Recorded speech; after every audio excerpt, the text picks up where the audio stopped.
I'm here with Barbara Corcoran, real estate mogul extraordinaire, founder of the Corcoran Group, and an investor on the ABC series Shark Tank. Nice to be here.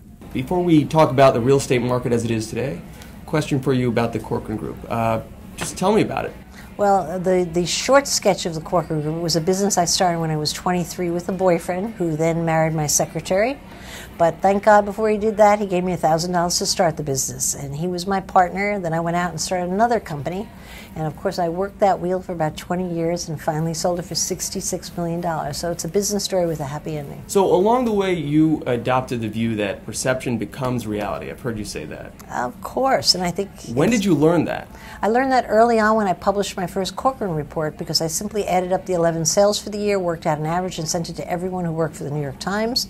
And lo and behold, a week and a half later, I opened up the New York Times paper, and I am quoted on the front page as the person who knows what the average price of Manhattan real estate is. How ridiculous. But I was the only one with a statistic.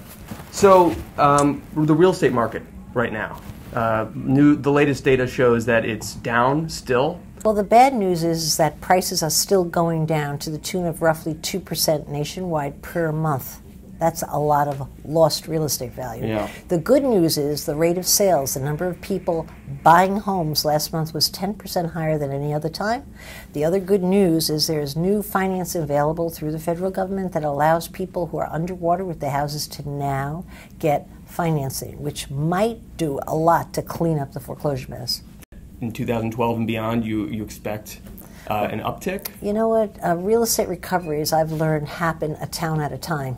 And so if it's actually exactly 21% of all the towns in America are already up in prices, some of them 24% for the year, Grand Rapids, Michigan, 28% in the last 12 months. There are recoveries all over the U.S., but it's going to happen one small area at a time, no doubt. So your advice, if you have a lot of cash on hand, is to buy? If you've got cash, remember 25% of all the purchases today are being done by investors, and the reason they're doing it is they know they are going to make a ton of money. So if you can afford to buy, why wouldn't you be out there, particularly if you could invest and know your neck of the woods? So speaking of investors, you are an investor on TV. Mm-hmm. What do you look for when you're looking at a business? You look at the business concept, you look at the entrepreneur? Well, when I'm sitting on Shark Tank, the first thing I'm looking for is the character of the individual who's standing in front of me. And the character trait I most want to see is this the type of individual who could take a hit on his head, get smashed down, and will he come back up? You know, every young entrepreneur has passion about their new idea. That's only a start. Most people think that's the finish line. The finish line is your ability to take a hit and keep on ticking, as they say. Well, Barbara Corcoran, thank you for joining us. My pleasure.